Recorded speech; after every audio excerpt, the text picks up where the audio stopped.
removed as well with not a huge amount of CC outside of Malzahar on H2K's side. Most likely means H2K wants to blind pick Syndra or Corki when they get their choice. And to say, yeah, we don't want like a last pick Katarina that can be super annoying to deal with. Because again, Jayce is going top lane is what we should expect. So that means we need a blind pick for mid, unless they value, or from H2K side. While Vitality can then last pick for Nukeduck. Right, quite like the Lulu lock in there. A little bit of survivability speed up for that Olaf as well. Some kiting for that poke as well. Most importantly, you one-shot the Voidlings. So it is that counter pick we've seen in Europe quite a few times against Malzahar. It is traditionally very effective. Still leaves the question, where does Jayce go, top or mid? We assume it's going to be top lane for Cabo. I'm going to assume top. Again, I think H2K, again, looking at Syndra as a very standard choice here. Because then even if Jayce goes mid lane, Syndra can do more than fine there. Corki was the other one we mentioned. That's also like the safe one. So looking at these team comps, Deficio, it feels like whichever team gets ahead early is going to have the damage and the tools to stay ahead, assuming they play well. There's so much damage and no range, front lines. And you get caught, you die. That's it. There's no margin for error here. No, it should be a really high kill game. This one, oh, Nukeduck. What have you saved for us in the end? Like, there are 5 squishies on H2K. Yay! That means Zed suddenly has a place, because every single member can die to a Zed. It's the tanks who are really good against Zed. It's things that can like block him from dealing damage, think like Tahm Kench. But 5 squishies with no real defensive tools to keep them alive. It's like a dream for a Zed player to look at. Hey, and Deficio, you called it. The year of Nukeduck. Can he show up on this Zed matchup? Where yesterday, Caps was unable to do so. It's the same thing again now for H2K, where Vitality after 2 winning side lanes. Zed will win the split push, and Jayce will win the split push. And H2K are not running like hard engage, other than a flash ulti from Chei. That is really the key way for them to like guarantee a fight is started. Yeah. They do have way more poke, which is something. Poke into like a rumble ulti, and then you start a fight. But once again, if they start falling behind early, start losing some of these side lanes, the Zed will be unstoppable. Well, both of these teams have a lot of poke, have a lot of pressure. Pretty good wave clear at multiple stages of the game as well. So now we get to see who hits harder, right? Who uses their resources more effectively. In the previous game, it was all about Vitality. They built themselves up an advantage. You guys get to see our new graphic. Who's behind square number 1? Oh, open it. Oh, it's Vitality. There we go. Vitality 1-0 up. Looking to take down H2K. Looking to surprise a whole lot of people. I think probably has surprised a lot of people today in the pick and ban phase. Including yourself, Deficio. I can hear it in your voice. No, 100%, 100%. We'll have to see if H2K have bounced back effectively or not. They, of course, are on the blue side. Odoamne's got his Rumble. Djoko's got his Olaf. There's a lot of sort of comfortable picks here on both sides of the rift. Yes, but Odoamne is picking Rumble against Jayce. On purpose. He knew it was going to be Jayce top. As soon as he picked the Rumble, he knew it was going to be Jayce top. And Odo is a player who always have like very strong opinions about how certain matchups are being played out. Oftentimes, there's the general opinion that this champion does well against that champion, and then Odoamne is more like, no. If I play like this and this and this matchup can actually go in my favor. So I want to see how he plays it out. We know Hexdrinker is going to be super effective for Jayce. We know the split push is very strong. Typically, when you play these squishy top laners as well, you need the jungler around them. Yeah. There's a high chance we see a lot of jungle focus, mid lane and top lane. Because Vitality especially have a lot of snowball potential. Oh yes, especially when you look at the matchups. Cabo's so comfortable into that Rumble Jayce, his champion of choice, of course.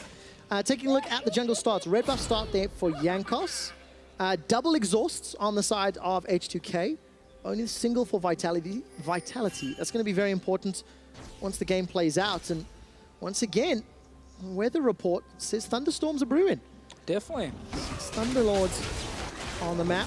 Djoko was an early invade, and that looks like a potential 3-buff start if Vitality can defend their blue. Right, we have to see Jankos' unusual start on the Kha'Zix. This is a start that does put him around the top side when he's done most of his clear after he's stolen away this blue buff. Because he's starting bot lane without a leash. Normally you have the top laner helping you, and Djoko very early as well on the top side. So both junglers starting a little bit untraditional. Hachani will know something is happening in here. Jankos has no smite. Oh, so much damage though. Flash over from Chei. Not going to be able to get any damage. Flash forward, first blood for the king. I don't know, Hachani, man. Jesus. Sure. I don't It's almost like he's not even trying. Like he walks in, he's half HP. Jankos is like, I'm level 2, you're level 1. I'm just gonna jump and kill you, and he does. Like, so not only did Jankos get the blue buff, he also got first blood, which is great. I really don't know what to say. Yep, it is just Hachani special. Because like at least then flash when he jumps you, so you don't take the damage from the jump and like try and run away, but no. Fair. Okay, so we've seen Jankos once again gifted that first blood by Hachani walking in. I want to go back to Djoko on this Olaf. This is now the 4th time that we've seen him play this champion. And, you know, by his own admission, struggling a little bit with some of the meta picks. He looked pretty good on Ivern in game 1. But this is far and away his favorite champion this split. Yeah, and he loves to gank top lane as well. Especially when Cabochard is on the carries. We talked about the jungle focus on the top side. 100% kill participation until this game. Until this game. Because, of course, H2K got that first blood. Ah, stat is ruined. So, take it down. Here's the gank, though, Trevor. All right, ghosting up. Remember, it scales on 7.2. Flash away. Yeah, it feels so lame now when you use it instantly. Because you're just like, I am so fast. Never mind. I need time. It's a weird way to use ghosts, because normally you want to sprint instantly. You don't want to, like, have to It builds up momentum. You know, it builds up momentum. Really is a bit of a letdown. We'll have the Whimsy later, though. Yeah, going to have additional speeds to play with. And for Djoko, a couple of minutes before he can go up to that top lane and put some more pressure on Odo. Yeah, and Djoko is a bit behind against his counterpart, but not because of him. Like, not in levels, but just in terms of gold, because Jankos got that very easy first blood. You really couldn't ask for a better start as a Kha'Zix. No. You get your double buff, and yeah, take a first blood as well. Damage onto Hachani. Nuclear's spread out those Yordle snap traps, so got to be careful for the Vitality bot lane. And one thing I've noticed a lot with Steelback Hachani, and it's something you guys should also look for, is how they never trade together.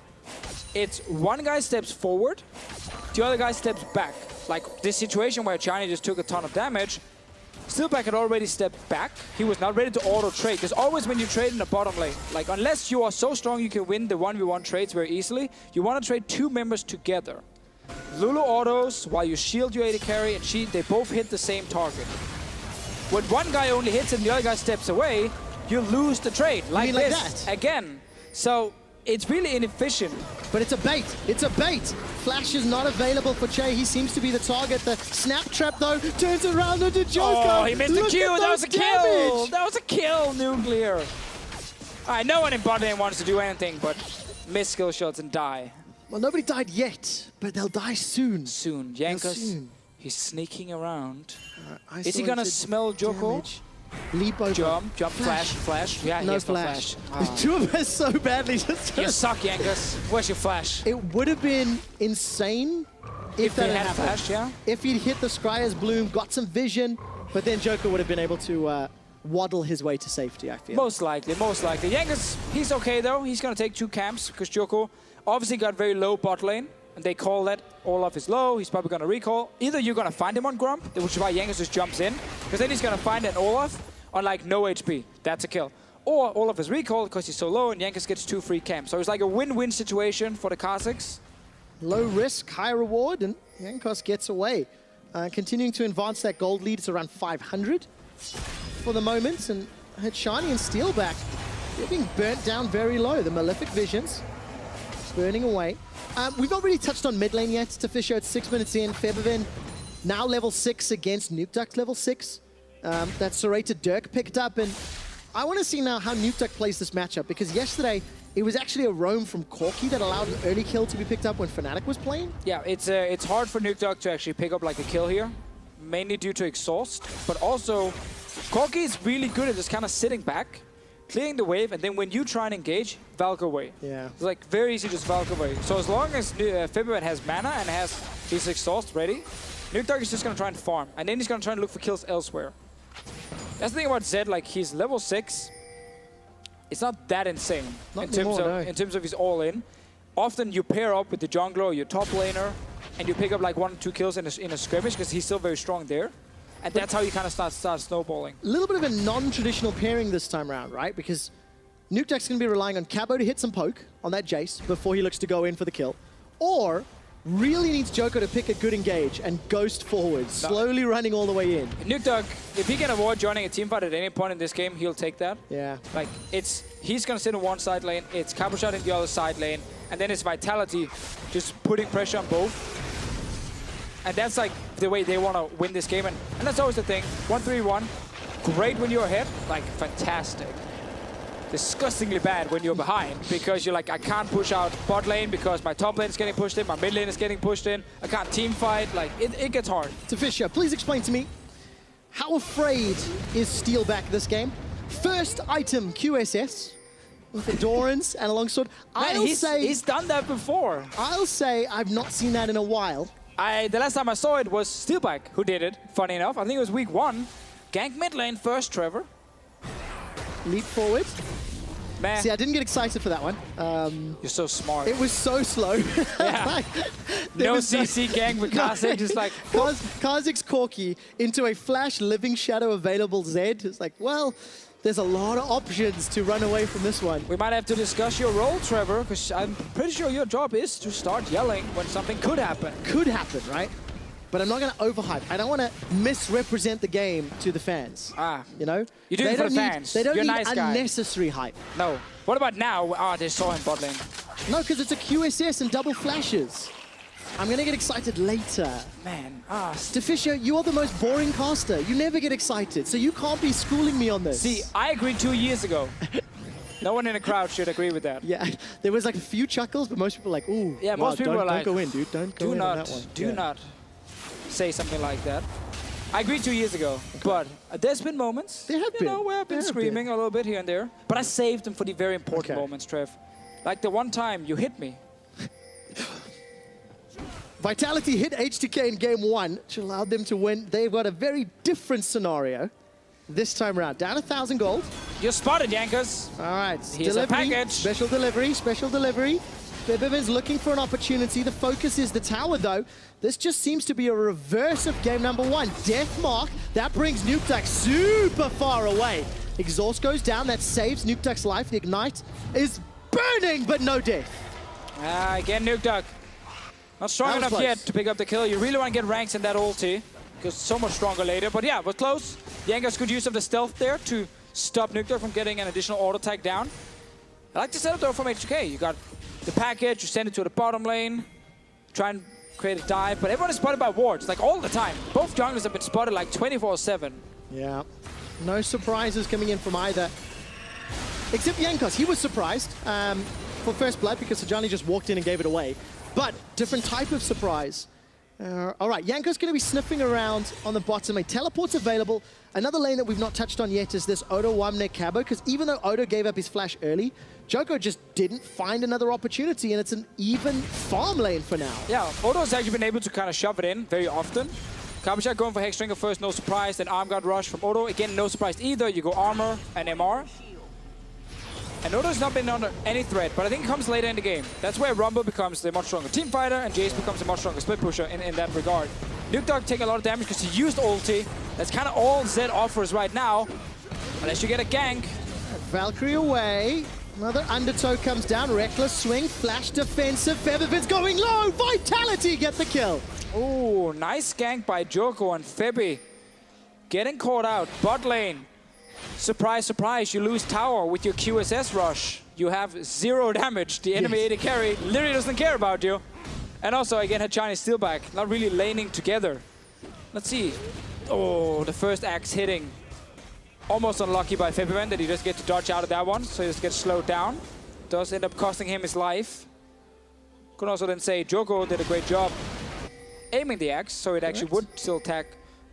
See, when you land the skill shots, you get the kills. That's the thing. Nuclear was unable to do in that 2v2 trade, but plus 25 CS, Jankos has got a flash available and leap. Jankos turns damage onto Nukeduck, instant deathmark comes down, returns away. Oh! Ow. Oh, God. Jankos survives by the skin of his teeth. Oh, man. That was close. Everybody clinched. Yeah. Everybody clinched. It came clinched. like out of nowhere. But still, this QSS Varus, QSS Varus doing absolutely nothing, losing lane with the Lulu. That's a bot tower down. That means H2K now can push out bot again with the Caitlyn. Then say, do you want Cloud Drake? Maybe. If we don't want it, let's swap top lane. Take top tower instead. Jayce can't wave there against that properly, against both Malzahar and Caitlyn, because remember, every other member on Vitality are without QSS. Yes. So Chei can very easily lock down anyone and actually kill them, except for the Olaf. Right, except for the Olaf, Odoamne. Oh, the 1v1! Danger zone, he's overheating! Cabo puts a hammer down to the skies! Odo can't get the equalizer out because he's overheating, but it's just turned off! Where's the equalizer? Holding on to it. That cuts off Cabo's retreat. Here comes Jankos, who's going to tank the tower. 1, 2 shots for Odo. The shield blocks the third, and Jankos gets the kill. So cross map means my Vitality are looking bottom lane.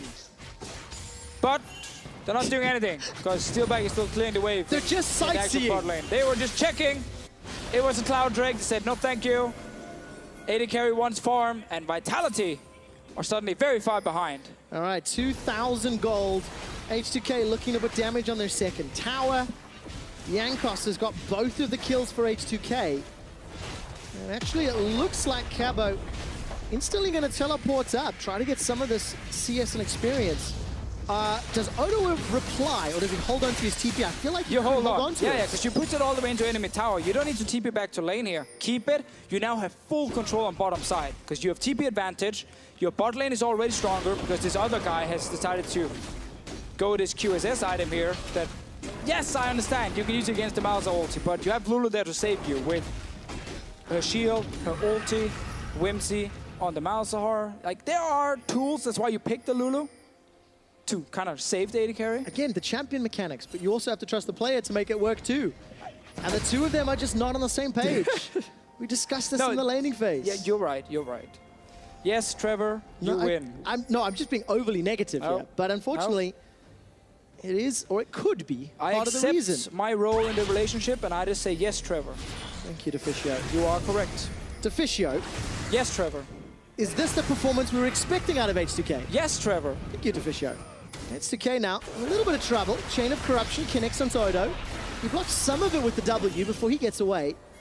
And here comes Djoko with the slow run on the Ghost.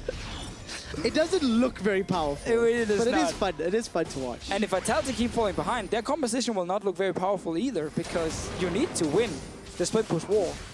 And right now, Odoamne is staying even against the Jayce. There's a TP advantage for H2K, and we've seen Febi just kind of hold his own against Nukeduck. Twice the Z has been very close, getting Jankos down. This isn't fair. This isn't fair. It's in his own jungle. Equalizer. That's going to be the flash from Hachani. Jankos looking for the Void Assault. Gets caught out by the Glitzer Lance, and Hachani escapes with his life. All right, let's see where H2K does send the members. Rumble should be going bot lane and catching that wave while you then play on top side. Vitality really does not want to play 2v2 lane, because again, they have no teleport, so they will always lose. Like, guaranteed lose. One, you're weak at 2v2, and 3, 4, 5 members of H2K can join. Package from Corki, TP from Rumble. Vitality has no way of actually getting a tower down right now, other than Cabochard, and that's why they're trying to put up this bot lane here. Trevor, check this out. They're gonna try and trap Odoamne. 2 members being sent down. This is it for Vitality. This is the way back in the game. But how many more times do they need to do Odo's this? too smart. He just put a ward down. Vitality stood on top of a ward, so Odo's not going to give up the kill. But Vitality get the tower. That is very crucial. Deficio jumping middle. Oh, that's a flash engage from Chei. The passive even helps under the tower, and one more rockets! Really nothing they can do to defend the turret. Hachani is trying his best. He's just trying his best, Trevor. He's really trying. Mid lane, or sorry, bot lane, I actually like the setup from Vitality to try and trade it. But Odoamne placing that ward needs to be praised. Very smart play. They call the mid lane moving. Places ward, doesn't get dove. It's small things because most of the time people walk in and die. Yeah. He did not. And we gotta praise that. Yeah, we absolutely do. And Odoamne, 3 games played on this Rumble. Currently undefeated, 3-0. And just showing really good mastery of the champion. Definitely my favorite Rumble of 2017 in Europe. Preferred in the top lane, not the jungle, personally. It was pretty impactful. It was impactful. I think Odo's impact from the top lane is more impressive to watch. I'm just saying, don't hate on the unicorns. Just personal preference, man. All right. I can have a favorite, you know, Rumble player. It's far, it's Odo. All right, I agree. Thank you. Yes, Trevor is what I'm looking for. Yes, Trevor. Yes. Odoamne is great. Right, how do Vitality bounce back, Deficio? You touched on the Death Bush, you touched on the tower, but like the gold lead is growing, they're giving away kills, they're giving away control. And it's always that really like annoying question because you want to like say, hey, you know, big outplay from Nukeduck in the side lane, and then suddenly they're back, but it comes down to like H2K actually making a mistake, and you don't want to like sit and fake hype it or anything. Yeah. Because Odoamne knows, whenever he's in a side lane, either Jayce or Zed is there to kill him. And most likely there's someone else coming as well. So Odoamne's going to play back. Yep. And then the group of 4 with the Corki, Caitlyn, and Malzahar are just so much stronger than Vitality's 4.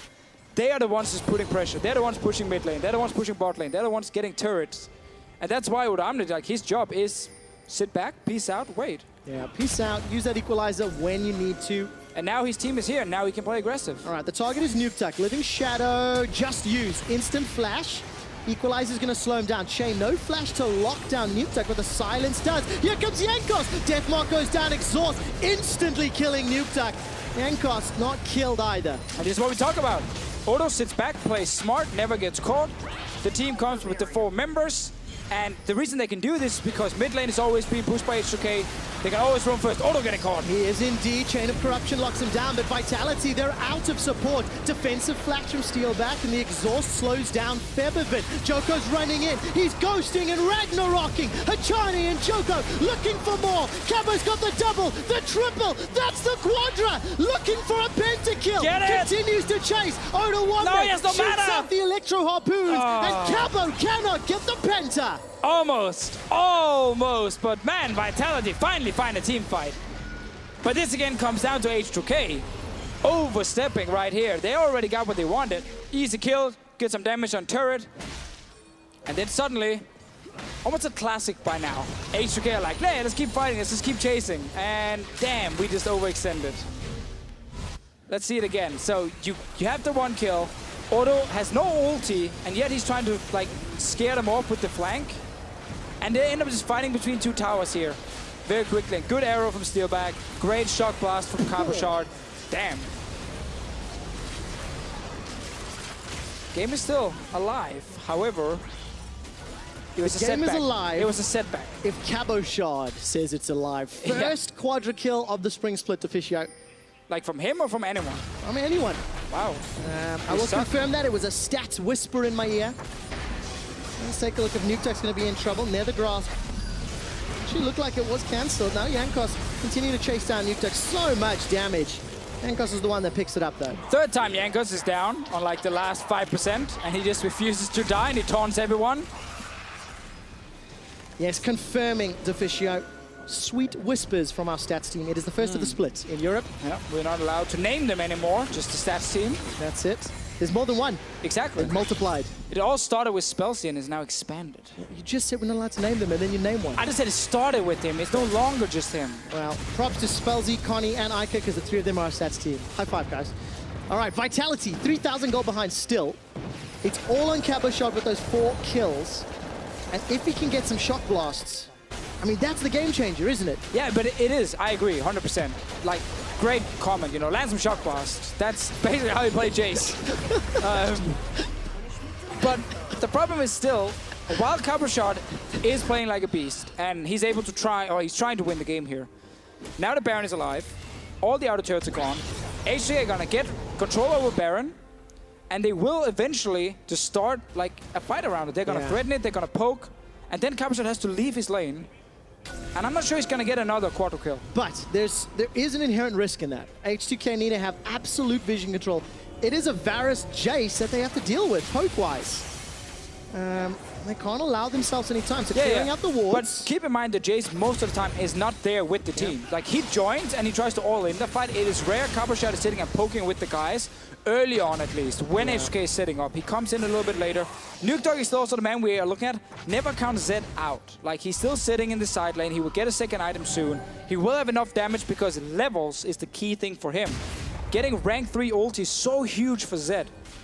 Once he has that, he's still a massive threat to all the squishes. It's still 5 squishes on H2K's side. It is indeed. Deathmark is down onto Odoamne. Full combination, shadow slashes and shurikens, but Nukeduck just can't make enough damage to burn through Odo, who's getting closer to that hourglass. One of the hard counters to Deathmark. Probably the hardest counter right now. QSS no longer works. Sad day for all AD carries, and the start of the downfall of a lot of solo queue AD carries, when it became so much harder to stay alive against certain assassins. Many assassins these days, I find. A lot of assassins. I want to see some talent soon as well. Like, the talent has been buffed. Problem is, he's just like, he's such a snowball pick, and he's so used to sit behind. If anybody were to play, like, do you figure Nukeduck could be one of those guys? I think Nukeduck could definitely be one of them. He played Quinn last year. Oh, I'd love to see talent. Parkour on the map. And the option, like, the possibilities. Maybe. We can dream. Maybe. We can dream. Yeah, I think Zed is step 1. Yeah. Because squishy comms, he's really strong against, or he can be really strong, yes, a little bit more versatile. He's on top side right now, but this is going to be a gank from H2K. Special delivery! Febiven's coming in. Nukeduck's now running for his life. He wants to get the tower. Not going to get the chance. It's Nuclear that gets the kill, though. So, Cabochard sitting bot lane will have TP in just a few seconds. What you can do as H2K is push out this top lane and try and force that Jayce teleport to make Cabochard even weaker as a side lane split pusher. Top lane tower should be the goal. They're pushing for it right now. And just holding it, because there's a long way to this tower in the bot lane for Cabochard. He's running up now. Want to save teleport. A lot of risk involved. To caught a quick glimpse there. Nukeduck still down 50, 60 CS. It equates to nearly 2 and a bit thousand gold. Odoamne starting to overheat, but it's Cabo that wins the 1v1. Chain of the corruption is spreading, slowing H2K. Not enough though, because Jankos just leaps over everyone. Gets the tower, gets the kill, and H2K lose Odoamne. So we talked about the Jayce getting further into the game against the Rumble, how strong it can be for Cabochard. He's utilizing it. We'll get this bot lane tower as well. And he really is the saving grace. Nukeduck! Oh, he's dead already. Just gets chunked down. Death push from H2K. He even had the Ghost Blade on. Oh, maybe it was the Whimsy. Does that open Baron, or is it still too risky? Well, Jankos is very low, so that is risky. Djoko is around with Smite. TP from Cabo. This is very... H2K should not start it. They should just look for a fight. They are indeed. Leap over onto Djoko. Ace in the hole comes down. Shock Blast is good. But Febi and Nuclear use their displacement to get over the wall. All right, so teleport blown from Cabochard.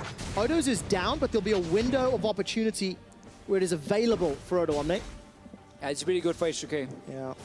Because now you have that free setup where you get TP, they do not. And Cabo has to stick with the team this time around. More or less, because whoever goes bot lane will not be able to join from Vitality. And again, what should have been this 1-3-1, we have control in 3 lanes, we pressure you down, never happened in this game. This time around, Hachani is calling for Nukeduck to face check instead. Smart change. Very smart change. Nukeduck flies into that brush, dies instantly. Now realizes never follow Hachani's calls. And he goes down. Team rule. Walk the opposite direction. Fortunately, was not the case this time around. So it's 25 minutes in. H2K have not extended their lead an excessive amount, but they haven't needed to. They've been in absolute control, and they've maintained presence in the top quadrants. Yeah, and like 2 things to that. Like, one, let's respect the mid-game of Vitality with Jayce and Zed. But also, Baron had to spawn, and you had to be strong enough to actually do the Baron. Yeah. So like, everything very often slows down when the auto turrets are gone. You're too weak to take Baron, so you have to kind of wait another 5, 6, 7 minutes before you can do it. And that's kind of what they've been doing now. Another face check. Hachani's calling for it. Who's the target? Hachani. Equalizer burns down. Chain of Corruption coming out. Jankos actually leaps over the spread. Deathmark coming in from Nukeduck, but he's shut down where he stands. The pop doesn't get a kill, but maybe the accelerated shock blasts will. Cabo's come up with red buff. Remember, he doesn't have teleport available. There's a 5-on-3 and H2K very low. Odo used ulti. People will take a lot of damage from Baron. Remember, the Voidlings do not properly tank it. It will start hitting the champions right after. Kill these like small friends, get one-shotted. Vitality are nowhere near. Djoko, where are you going? And there's so much vision. I used one's vision, fine. Yeah, he knew he couldn't steal it. He's like, you know what? Let's get a ward down, see if we can steal a camp, and then get away. No flash, no ghost, no ultimate. Yeah, it's fine. No options for Djoko. No, and we kind of set this up, you know, H2K, TP advantage, set up around Baron, force Vitality to fight. This is exactly what they're doing. Really good setup by H2K. And nothing, again, a split push comp can do at this point. Like, just nothing. There really is nothing. Yeah, unfortunate for Vitality. And that goes back to sort of, not necessarily the draft, but just how the opening levels played out. Yeah, opening levels, and there is always a lot of risk in playing these pure split pushing comps. It's something we talked about yesterday, and Djoko was still bot lane, by the way. My words. Just burned down. Jankos was sniffing around Cabochard, but unable to find the kill. But it's the thing we talked about like yesterday in the analyst desk, in post-game lobby as well. Is like this play simple to execute compositions versus the very hard to execute comps like split pushers, but the reward can be very high as well. Corki compositions tend to be fairly easy to play, where pure split pushing 1-3-1 comps tend to be very hard to play. And Vitality showed this in this game. Yes, they draft the composition, the Z made sense against 5 squishies, but you fall behind them, especially against like a Corki comp, and there's just like so little you can do. Yeah, really no options for Vitality.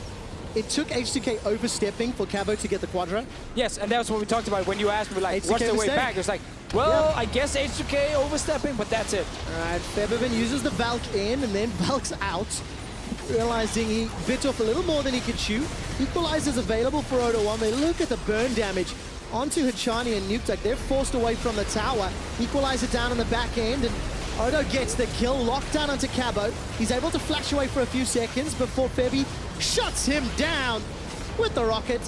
And now H2K turn their attention to the Nexus. It's nearly 30 minutes, and this has been such a one-sided game.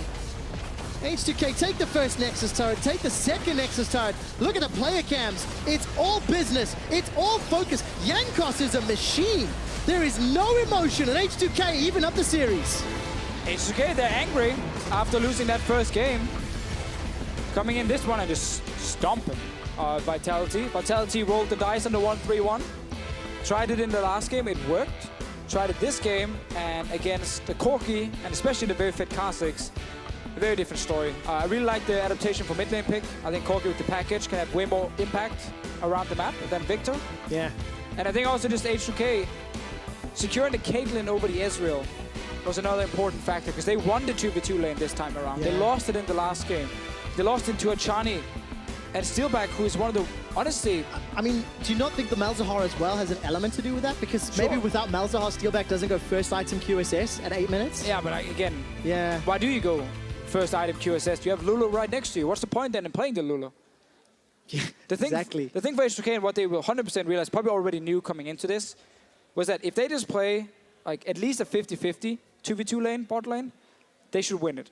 Just because Steelback and Hachani right now really do not have a whole lot of synergy together. Yeah. They're not on the same page. They're just simply not on the same page. So as long as there's no Ezreal, H2K's bot lane are going to do fine. Yeah, they look pretty good. I mean, game one was a different story, but this time around, Vitality as a team bounced back like 29 minutes and 20 seconds. They absolutely destroyed Vitality. Completely. Super stomp. 1-3-1 comp falling behind, as we said in game, 500 times. Useless. Like, it gets almost impossible for you to do anything, because if you go split push, they push up mid 4 members, and you're like, all right, I'm not split pushing anymore. So Vitality have side choice now going into game 3. We anticipate they're going to go blue side. They have to take blue side, 100%. They have to go blue side. Yes. This means Ivern over Kha'Zix again. Is this a question? Do they think about it?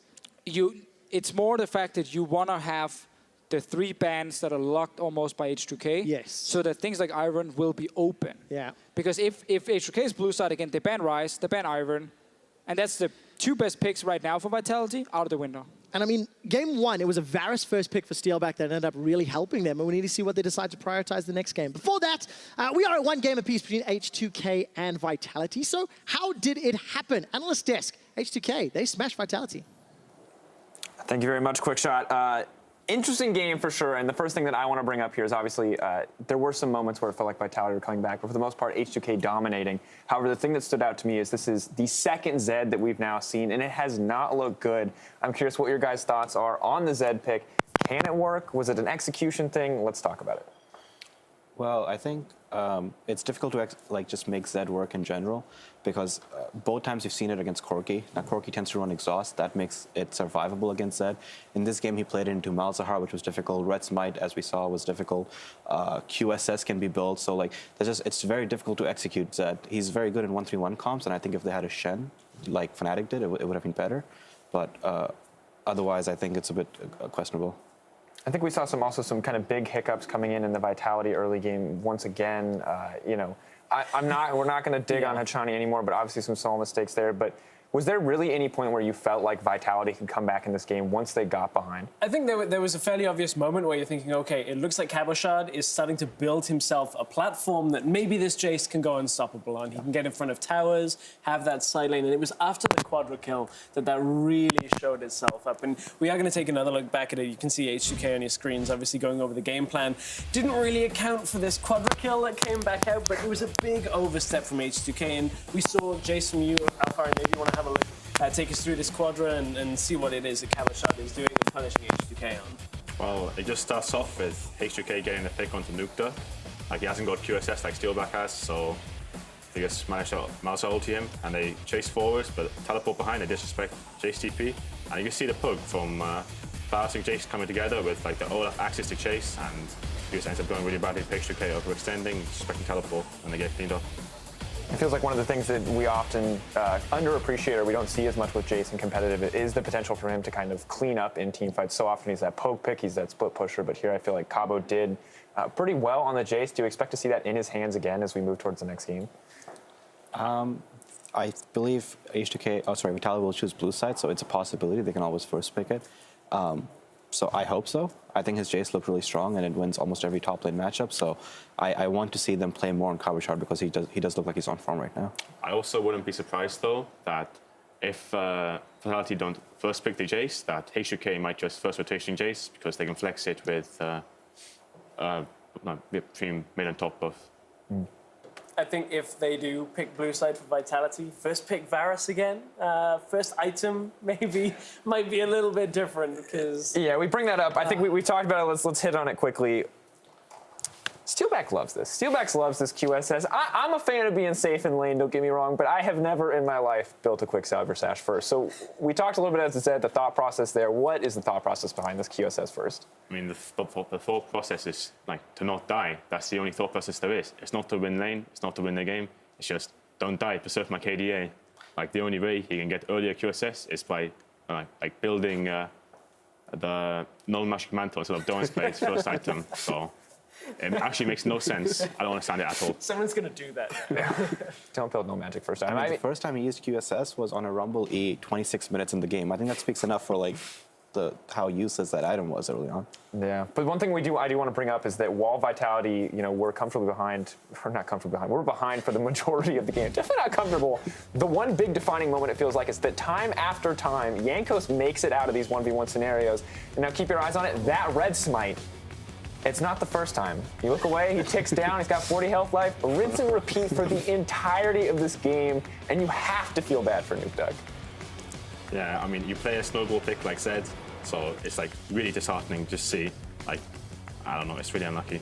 Of course, red smite comes out here. Not as crucial because he has the team to back him up, but those two instances, maybe those were the two kills. Maybe that was the snowball opportunity for Vitality. Not that they, couldn't have found it anywhere, not that their other parts of their game couldn't have improved, but really just shout out to Jankos for mitigating the impact of that Zed, even taking risks to go in, but I don't know if it's calculated or blind luck or what it is, but he had red smite every time. Probably a mix of both, too. I mean, worked out pretty well overall. But of course, we're going to party portal to the other side of the break, where we'll be bringing you Game 3 between H2K and Vitality. Don't go anywhere. I'm watching you.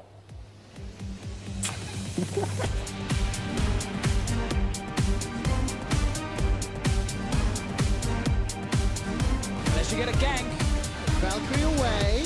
Another undertow comes down. Reckless swing. Flash defensive. Febiven's going low. Vitality get the kill. Rocking. Hachani and Djoko looking for more. Cabo's got the double, the triple, that's the quadra. Looking for a pentakill.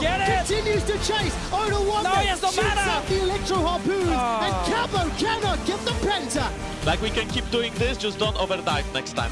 H2K take the first Nexus turret, take the second Nexus turret. Look at the player cams. It's all business. It's all focus. Jankos is a machine. There is no emotion in H2K even up the series.